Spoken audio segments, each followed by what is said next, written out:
United States Army soldier. His nation abhors war, and yet he has not been allowed to lower his guard or relax his vigil for a quarter of a century.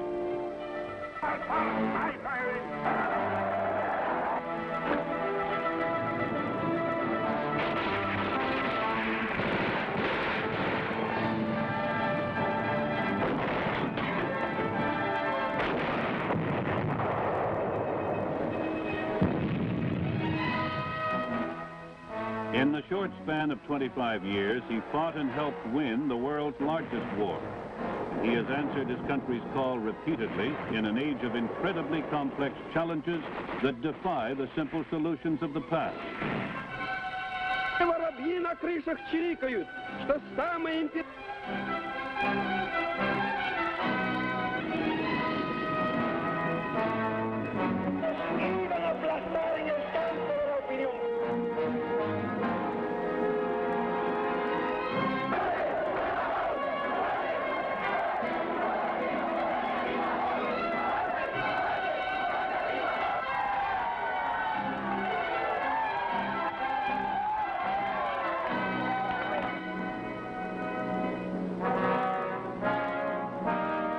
The United States Army soldier. The 1960s have brought him here to South Vietnam.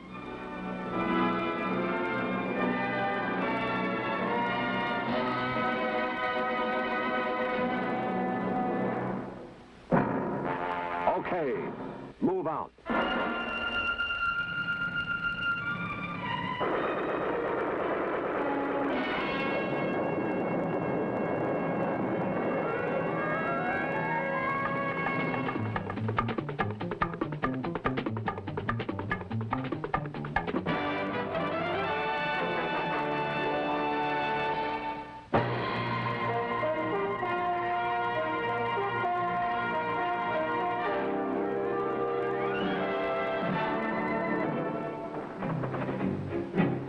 Here in Vietnam, he fights a war unlike past wars, a war alien to the direct, total military action of World War II, lacking the clear front lines of Korea, a war distinctly a product of its own complicated age, a war that probes new depths while simultaneously it remains within restricted dimensions. But the soldiers serving in Vietnam spend little time analyzing the war, for they are too busy fighting it. They are primarily concerned with the fact that their country faces a challenge. They recognize that it is their duty to help meet that challenge. They are supported by the army in which they serve, and that support has been underlined by excellence. Though proven army methods are valid in Vietnam, a continuing process of refinement has also been taking place.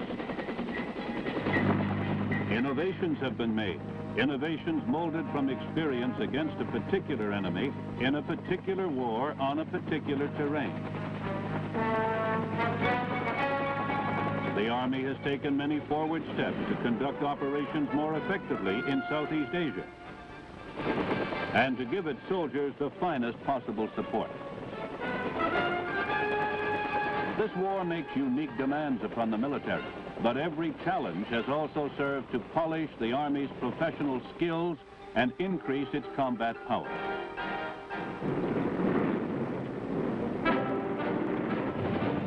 The Army worldwide is benefiting from lessons learned in Vietnam, for even as this conflict tests the steel, it sharpens the edge.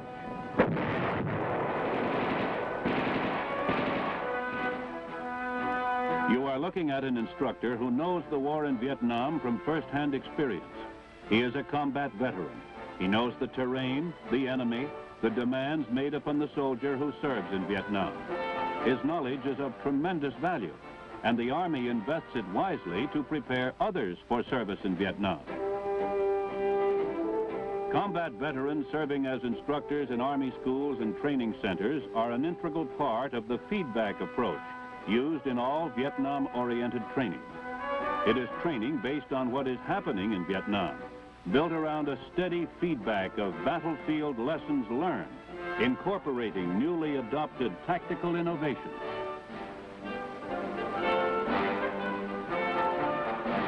Training innovations are constantly being introduced. For instance, the fighting in Vietnam is often at very close range with no time for aimed fire. The individual soldier must be able to beat the enemy to the draw. To train soldiers to shoot faster and straighter, the quick kill technique, a system of fast, unaimed, instinct shooting, has been developed and integrated into basic rifle marksmanship courses at all Army training centers conducting basic combat training. Quick kill is based on a simple phenomenon. When you point your finger at an object in your line of sight, it will align itself on the point of focus of your eyes with no conscious effort on your part. In quick kill, the rifle becomes an extension of the pointed finger, much like the six-shooter of the old-time Western gunfighter. Training starts with BB guns without sights against aluminum discs thrown into the air. Trainees are amazed to find that within a few minutes they are scoring 8 out of 10 times.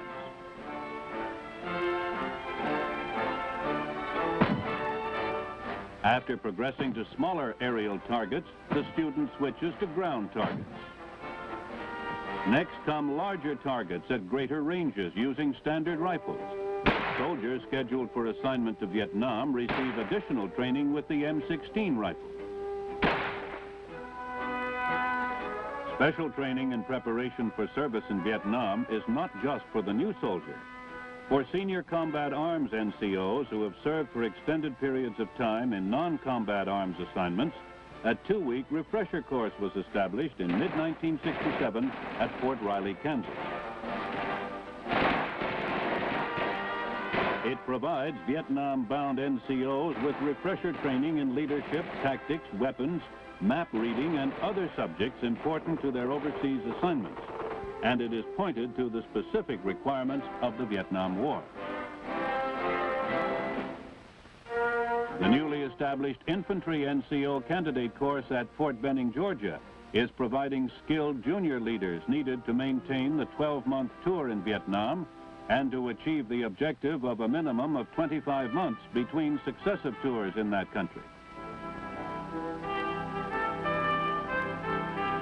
At this school, which is similar to Army officer candidate schools, outstanding graduates of infantry advanced individual training are given 12 weeks of additional intensive training.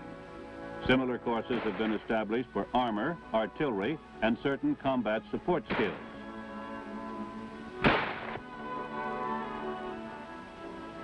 The Army spares no effort to ensure that each man going to Vietnam receives the best and most up-to-date training possible. After arrival, he also receives approximately 10 days of intensive pre-combat training with his unit.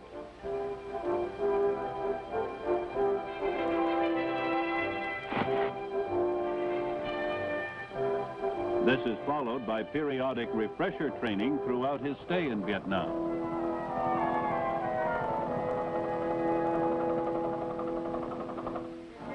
Here, in actual combat operations, our soldiers provide dramatic proof that Army training is meeting the demands of the war, that it is teaching the soldier what to expect, what to look for, what to do, and how to react.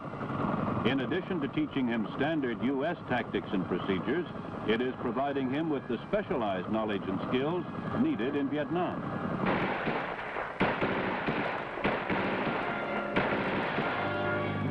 Two fundamental tasks face the soldier in Vietnam. His primary job is to engage the enemy, but he is also deeply involved in processes that are building a nation.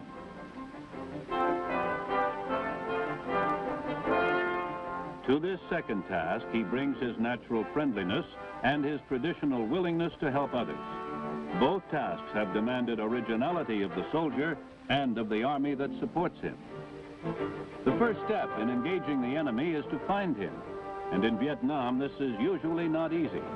Yet the speed and fluidity of combat operations demand rapid information about the enemy. Here is an area where innovations, both in techniques and hardware, are paying off. The enemy is being located quicker and with more accuracy, and the forces needing this information are receiving it faster. One such innovation being used operationally in Vietnam is the UH-1B, equipped with a chemical personnel detector, or people sniffer. It can detect a completely hidden enemy patrol or troop concentration by smelling body odors or effluents.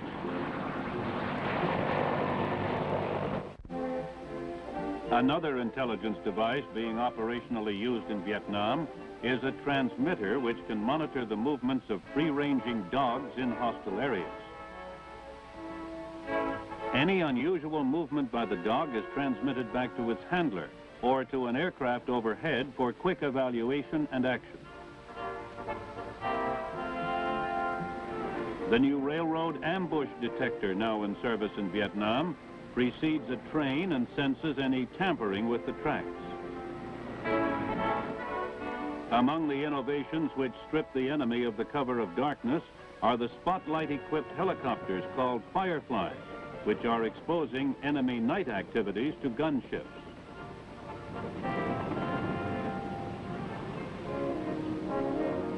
The extensive use of helicopters and the dependence on heliborne operations has been one of the truly revolutionary developments of this war. During 1967, 2 new Army helicopters were introduced into Vietnam.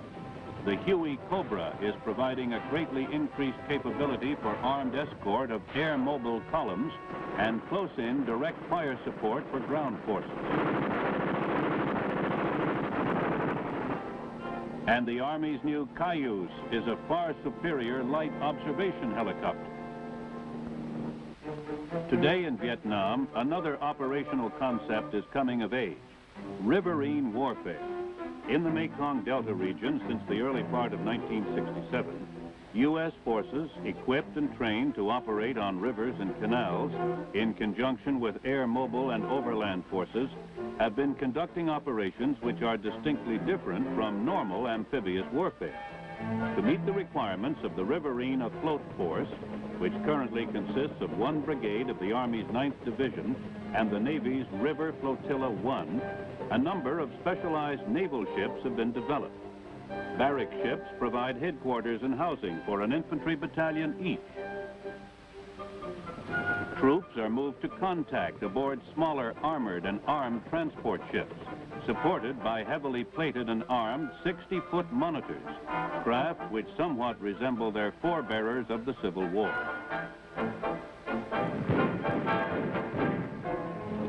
A variety of smaller craft complete the riverine fleet, including barge-mounted artillery, which accompanies the infantry, providing close, continuous supporting fires from its waterborne platforms. In the Mekong Delta of Vietnam, coordinated waterborne, foot, mechanized, and heliborne forces supported by artillery, tactical air, and armed helicopters are enabling us to conduct operations in areas that have been traditional safe havens for the Viet Cong.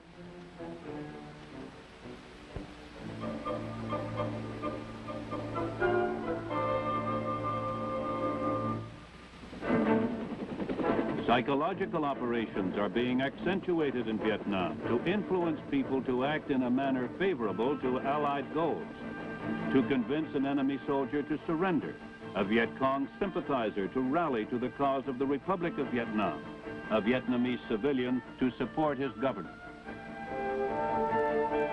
The number of Viet Cong and North Vietnamese soldiers and sympathizers who voluntarily come over to the government side has sharply increased.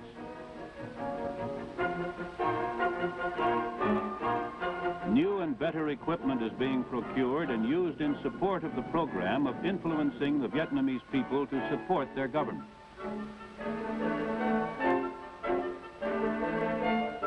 The Green Berets, soldiers of the U.S. Army Special Forces, have never been used with such dramatic results as have been recorded in Vietnam.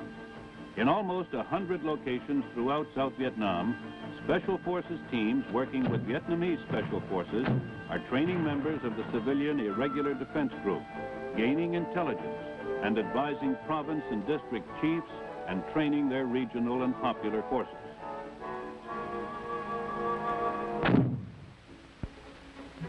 Serving as a bridge between military operations and the final long-term objective of building a nation free to stand by itself is the Republic of Vietnam's Revolutionary Development Program. Today, Vietnam is engaged in a twofold struggle for existence. On one hand, it is opposing communist forces of the Viet Cong and North Vietnamese regulars.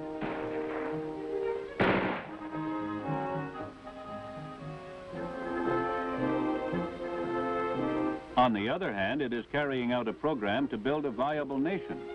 Each of these tasks is difficult enough to perform separately, but here they both must be accomplished at the same time. All U.S. Army personnel in Vietnam are actively supporting this program, consisting of those coordinated military and civil actions to eliminate Viet Cong control over people who want to choose their own destiny.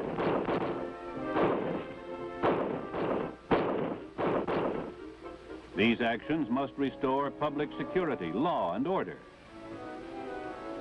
initiate political, social, and economic development, as well as expand government authority and win the willing support of the people. The Revolutionary Development Program is a key part of the nation-building process, and the U.S. Army is providing support for this Republic of Vietnam program in three major ways. First, military operations contribute to the security necessary for the Revolutionary Development Program to begin. As military forces establish the requisite level of security in an area, governmental authority can then be introduced in the form of Revolutionary Development Worker teams, recruited from the area and specially trained. These workers help establish the local governmental administration and initiate simple social and economic projects to help win the support of the people. Revolutionary Development Worker strength is increasing rapidly.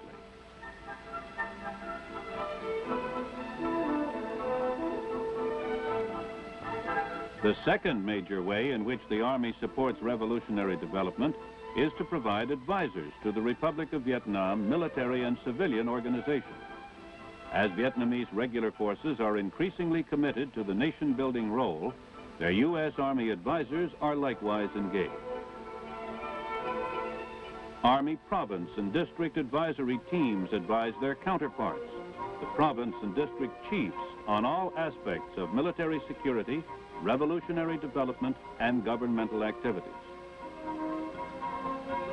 The district senior advisors in remote districts of South Vietnam have a particularly challenging and rewarding task.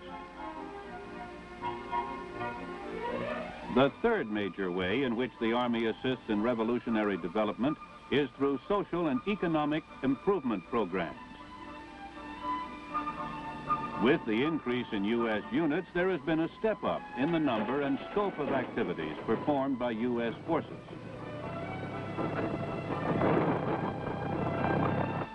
In addition to combat operations, U.S. units engage in a wide variety of civic activities, ranging from simple acts of kindness to the distribution of food and clothing,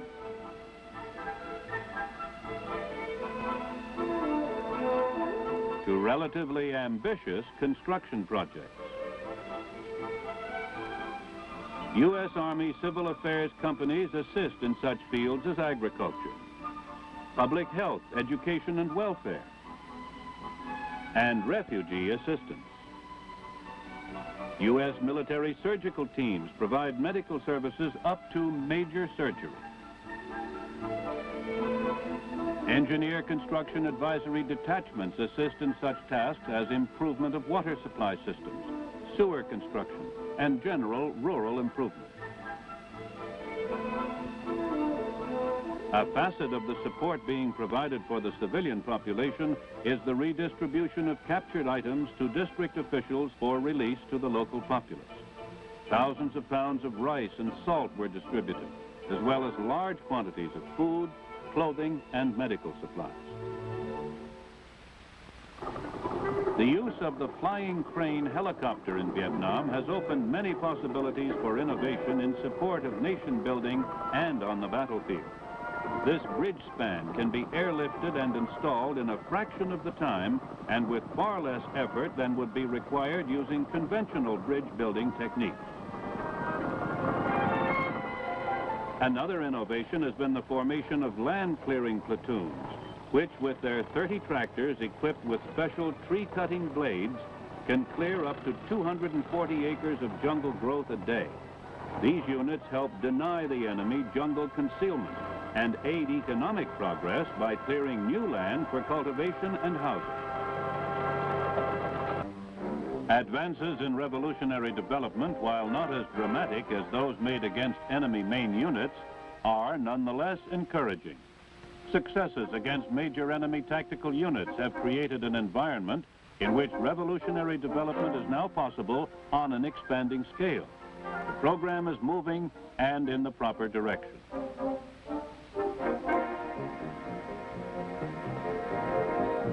U.S. Army Vietnam's strong and capable 1st Logistical Command has grown with the buildup of U.S. forces and supports not only those who wear the Army green, but also other U.S., Vietnamese, and Free World forces and activities.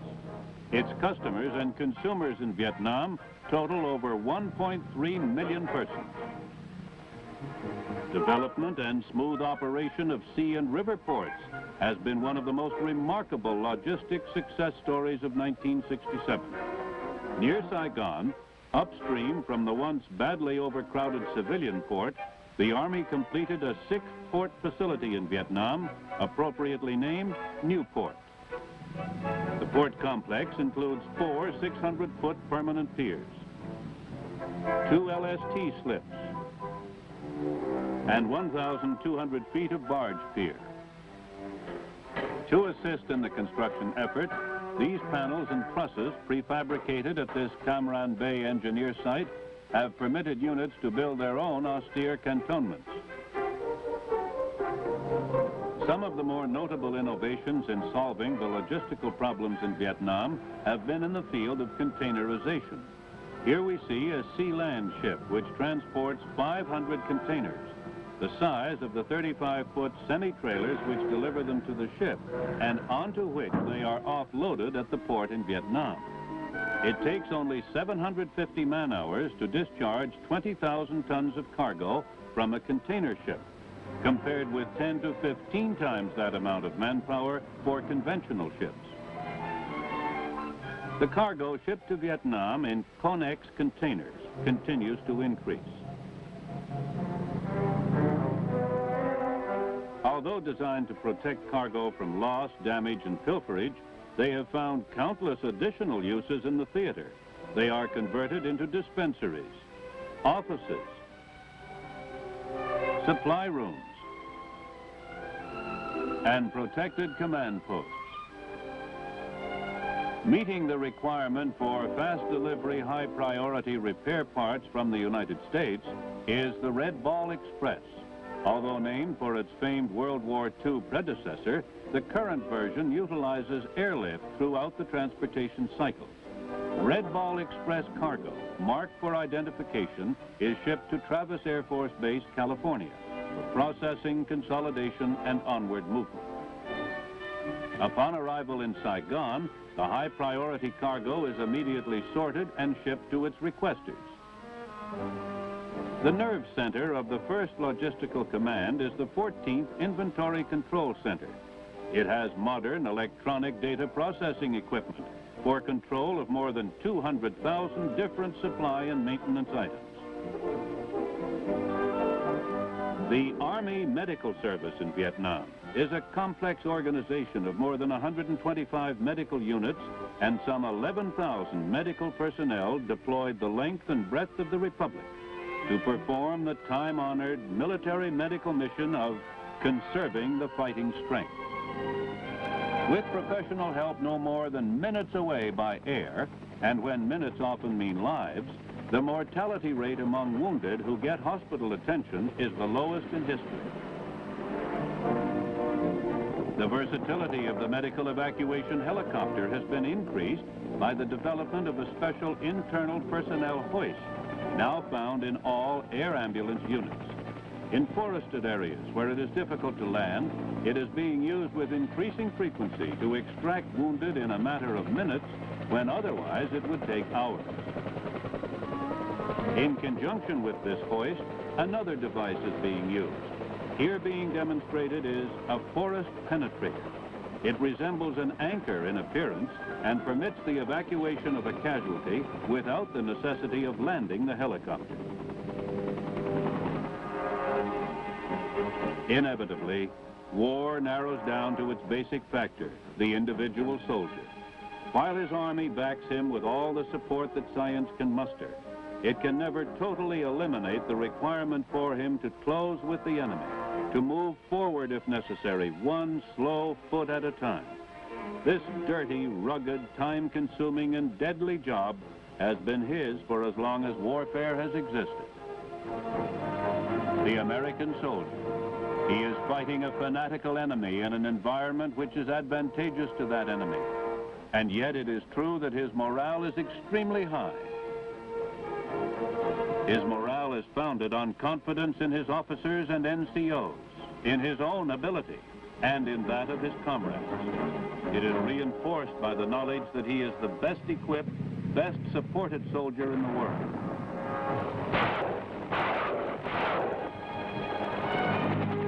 He knows that no matter where he fights in Vietnam, he is never more than airborne minutes away from modern medical facilities.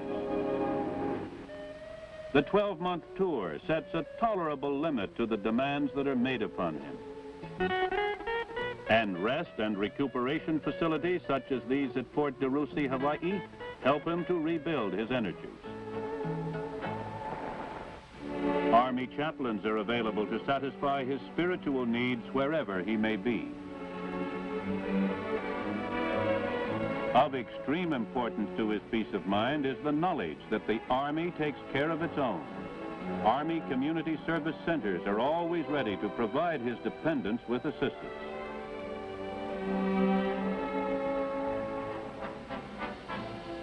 Such demonstrations of the Army's concern for his welfare all help to maintain high morale. But its fundamental source stems from the fact that he is a man who believes in his country and what it stands for. And he is eyewitness to the fact that his service in Vietnam has purpose and, however slowly, is seeing results. In his willingness to risk his life to meet the challenge to his country and to help defend a nation on the other side of the world, the United States Army soldier is demonstrating courage, tenacity, and integrity.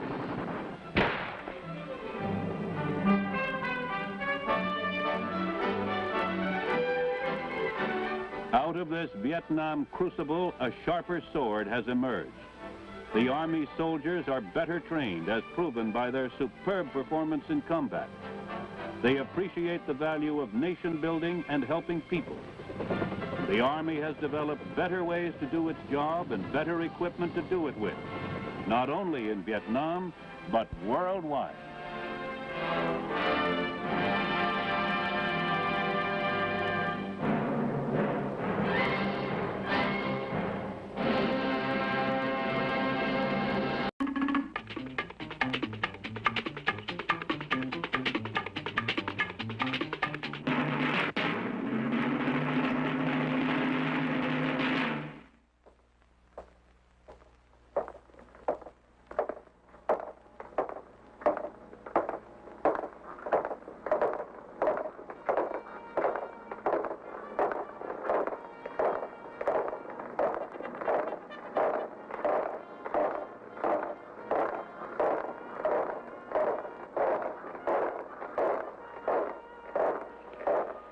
The long years stretch behind us into the past, forming corridors of time which echo to the bugle sound of valor. Those years and that valor have been given tangible focus here in this quiet shrine of tribute, the Hall of Heroes.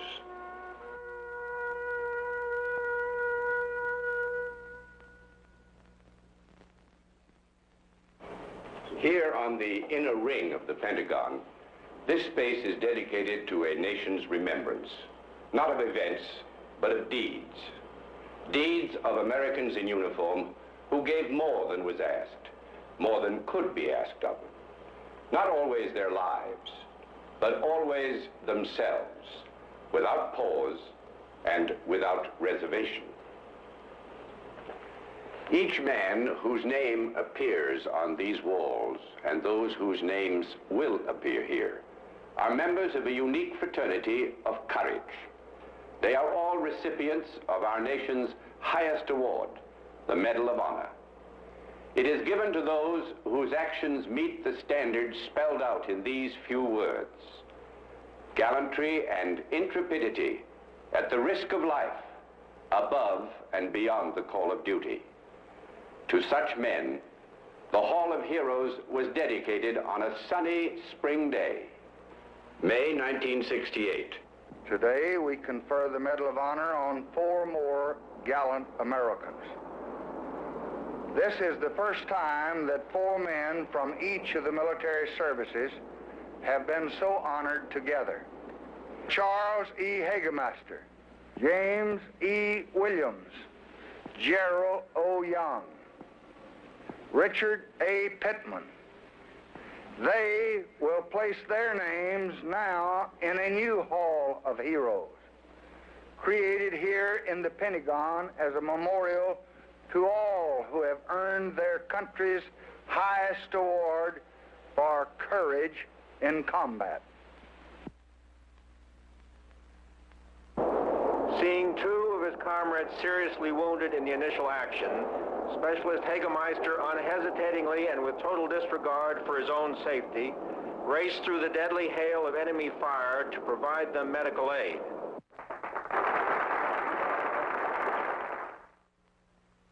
Sergeant Pittman quickly exchanged his rifle for a machine gun and several belts of ammunition, left the relative safety of his position, and unhesitatingly rushed forward to aid his comrades. Petty Officer Williams was serving as patrol officer of 2 river patrol boats when the patrol was taken under fire by 2 sampans. He boldly led the patrol through the intense fire and damaged or destroyed 50 sampans and 7 junks. Disregarding serious burns, Captain Young aided one of the wounded men and then attempted to lead the hostile forces away from his position.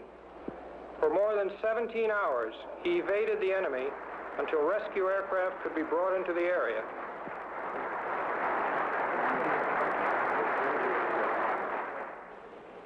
With the addition of those 4 names, the roll call of valor totaled 3,210. Each name a reminder which illuminates for every man who reads it a higher vision of his kind. Originally, there was only 1 version of the Medal of Honor. Today, there are 3. This one specifically for the Army, and there, another one for the men of the Navy, Marine Corps, and Coast Guard, and finally, one for the Air Force. They all, however, celebrate the same qualities and actions which add up to what we call, inadequately, heroism. It's a quality whose high connotation is safe now as always, because those who would pull it down somehow never stand quite tall enough to reach it. It is a quality for all times and all people. And for us as Americans, its roots reach back to our first beginnings. It was there to put steel into the determination of the ragged ranks which moved to defy the British at Concord Bridge.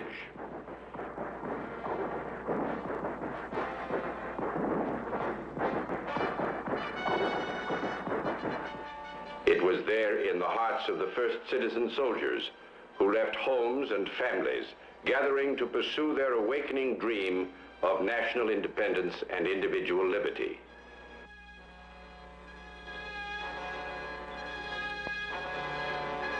It upheld them through the incredible hardships of years of struggle. It led them through Trenton and Saratoga and finally to Yorktown.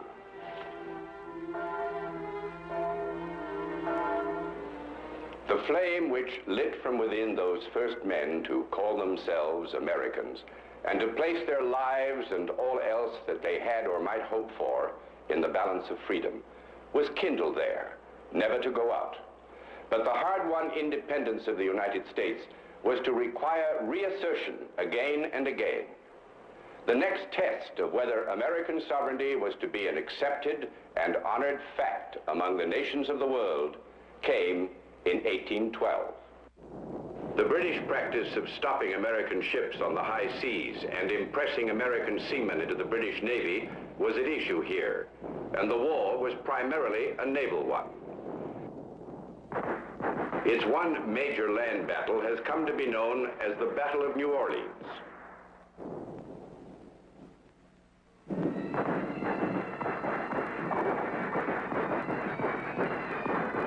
Stubborn, resourceful American woodsmen faced advancing ranks of disciplined British forces who fell bravely, but in numbers too great to be borne. In the end, this brief war of 1812 made its point to the watching world. Americans would live in liberty, and individual citizens would enjoy their rights as citizens wherever on earth they might travel. No names appear here from among the ranks of those who fought in 1812. The Medal of Honor had not yet come into being, but the qualities that the medal would one day be created to honor, these were there, as they have always been. And these qualities were soon again to be sorely tried. Before it was a century old, the nation faced a conflict that shook it to its foundation and marked in deep suffering the beginning of its maturity, the Civil War. It has been called the War of Brother Against Brother, and so it was. A more tragically exact description would be hard to come by. The soldier in gray fought with fiery bravery that was rooted in a proud way of life, a tradition in which honor and gallantry were deeply fundamental.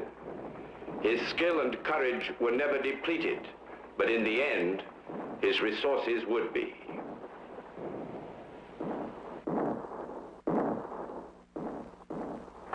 The men of the Union forces at first suffered from the effects of overconfidence and disunity in their high commanders. But their ultimate mission, the preservation of the Union, was too desperately important to allow prolonged discouragement. On each man in blue, a profound responsibility rested.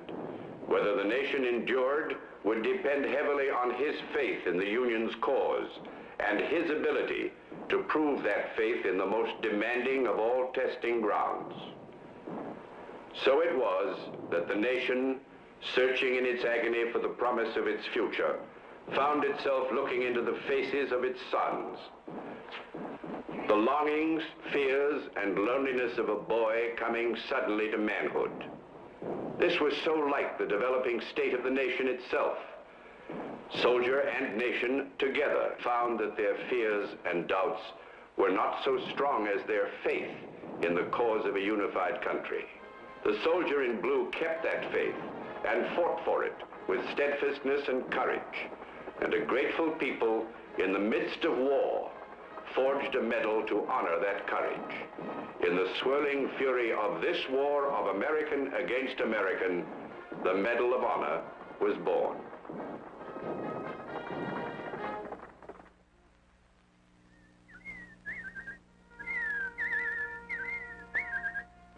The end we know, because we live in the unity that this tragic war preserved. And in national shrines like Gettysburg, we memorialize the men of both sides who gave of themselves unreservedly for what they believed to be right.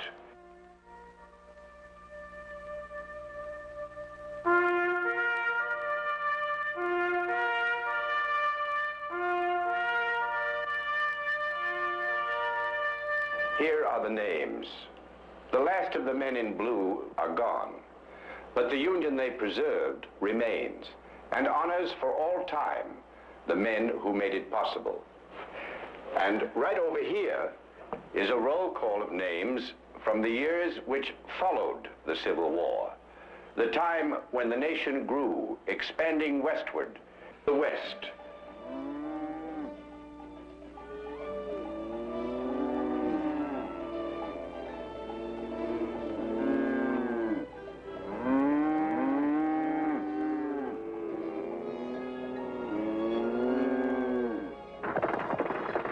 with the task of making the frontier safe was the regular army. Out west, that meant the cavalry. The troopers who rode into that wide country were vastly outnumbered. And their adversary was often a master of combat, a rawhide tough and experienced fighter, dangerous to underestimate. This era in America's growth has passed into legend, but real men lived it. Many were awarded the Medal of Honor. The names of their battlegrounds are obscure now, most of them. Others will never be forgotten. Names like Little Bighorn, where 24 of the men who stood with Custer won the nation's highest award. But wherever he fought, on the plains, among the buttes, or in the timber, he got the job done. That job was simple enough to state. It was to establish security and stability across the vast middle reaches of the continent.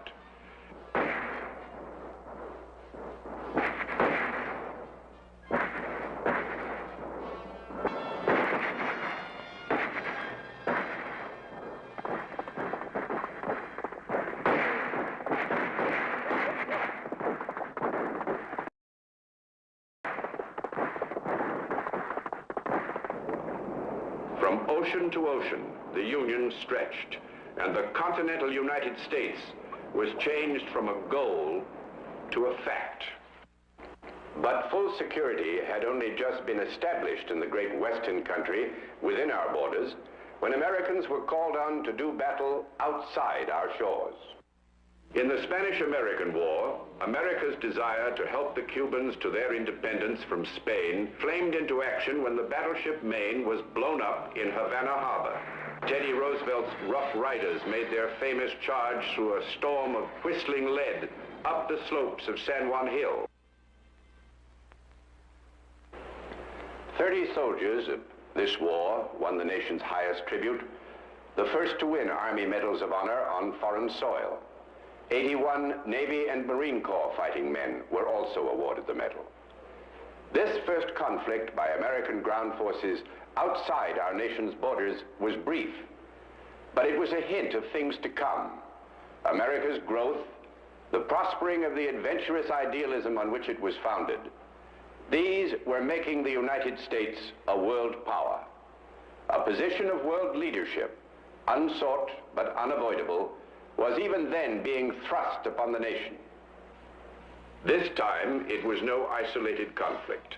This time, the challenge to freedom and the involvement of free men in it were of such a scale that a name never used before in man's history was created to describe it: the World War.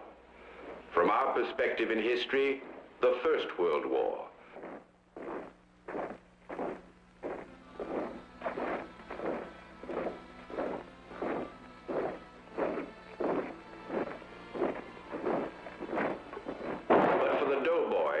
In his hundreds of thousands, it was the World War.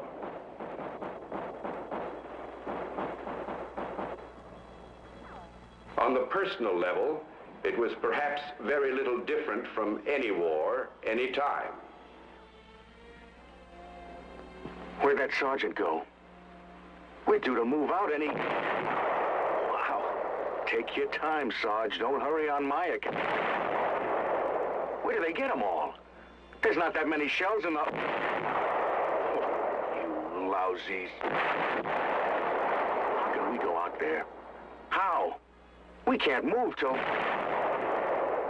I wish I was home. I wonder what they're doing at... Home. Oh, come on, let's do something.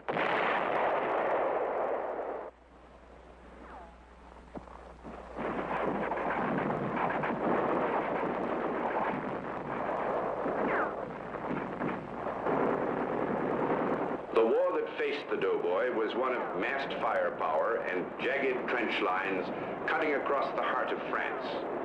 Facing and using weapons more deadly than ever in history, the men in olive drab pressed the attack, each enemy position a step forward. Bravery is not fearlessness. It is going on in spite of fear. 1 million men met this definition across the scarred and flaming fields of France, and the bravest of the brave, 95 of them, joined the roll call of those who wear the Medal of Honor. 95 names. A private who silenced 4 machine gun positions and was killed while charging into the 5th. The captain, cut down by machine gun fire, who led his company to its objective from a stretcher. And the legendary sergeant from Tennessee, whose one-man assault on an enemy position brought in 132 prisoners.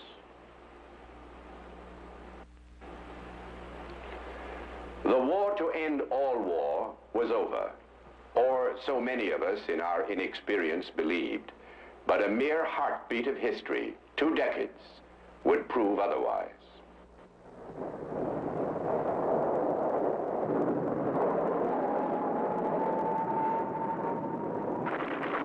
A lot of our firepower was at the bottom of Pearl Harbor. With what remained, we paid a little something on account. And while we bought time, 14 million Americans responded by training for the greatest and most destructive war in history. So began World War II, and before it was over, 430 from among the 14 million would win the Medal of Honor. Some would come upon their moment on islands of the Pacific, others in African desert or the steep and hostile terrain of Italy. But for each, it would be a moment when somehow the price that action might exact from them was left unconsidered, shouldered aside by their individual commitment to meet the need for that action. D-Day, 5,000 ships, and on every one of them, men thinking of loved ones, of home, of just how much they had to lose.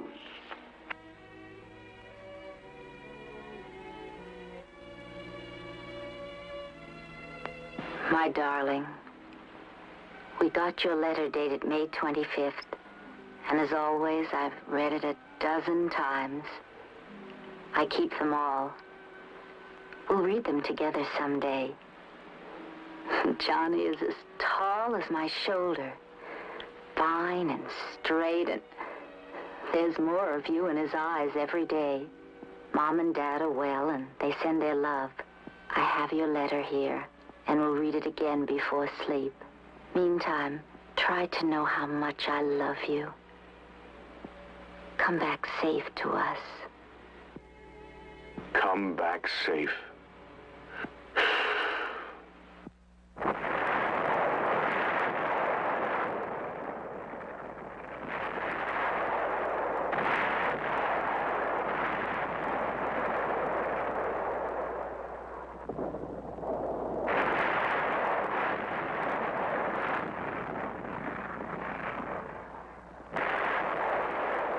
Dawn came, D-Day had begun. For each man who made it, this landing held a moment beyond which everything would be remembered in a kaleidoscope of bits and pieces.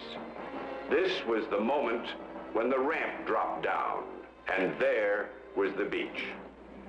They knew what they were to do. They knew where and in what sequence they had to do it. The thing they didn't know was, could it be done? It could be, and somehow it was. But only the men who were there would ever really know what it took from each of them. We know only that what it took, they gave.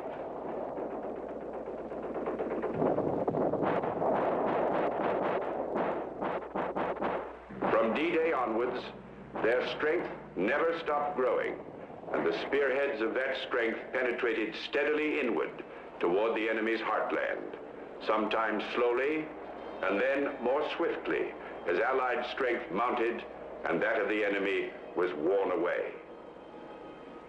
The end was inevitable, and finally it came, first in Europe, then quickly in the Pacific. The second conflict to bear the name of World War was over. Once again, hundreds of thousands came gratefully home. Others remained in ground they had bought and paid for with the ultimate currency of life itself. Unlike the doughboy of World War I, the serviceman returning from Europe or the Pacific was not so quick to believe that the conflict just ended had ended war for all time. But he did know this: forces which had once again threatened to destroy his way of life had been defeated, and that way of life preserved. And he knew, too, that without him, it could not have been done. Korea, June 1950. For the first time, the armed aggression was that of a communist enemy. The answer was clear and emphatic.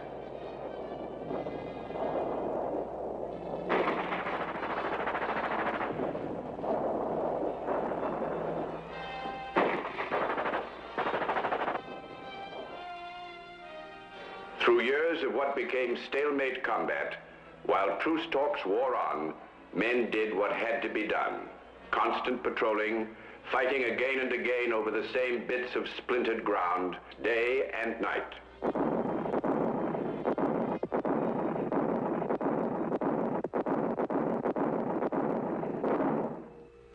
In the end, the point had been made once again that aggression against free men would be met and thwarted. These names, 131 of them, were added to the roll call of valor during the Korean conflict. And here in the Hall of Heroes, this is the last honor roll but one. This latest section has not yet been completed. Earlier you saw 4 of the men whose names appear here. Like all the rest, they are in illustrious company, and once again, the challenge they face is far from our shores. Here, as in every conflict the American fighting man has faced, the effectiveness of all else depends upon him, the man himself. True, the means of his combat, the swiftness of his mobility, and the staggering volume of his firepower are such as the battlefield has never known before.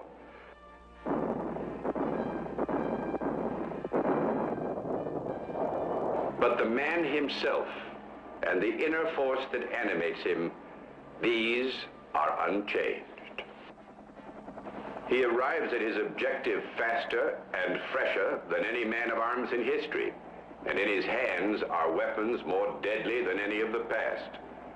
But he well knows that despite all the technological advances, in the final analysis, there is no easy road.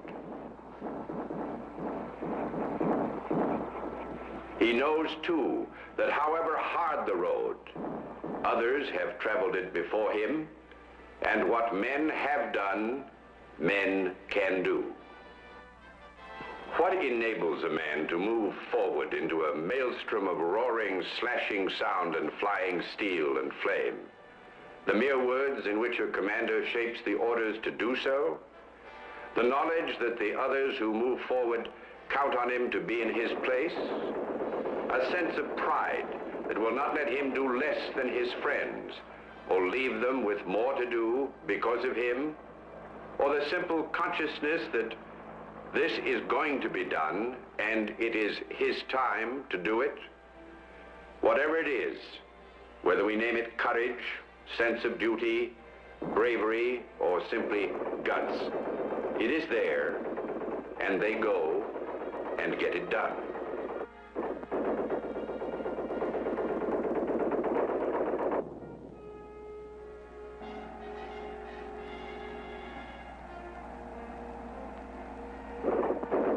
In the Vietnam fighting, many Americans have been awarded the Medal of Honor. In the combat zone, you will find the face of courage casually worn anywhere you care to look. And so the honor is doubly great for those who, from among the brave, are singled out.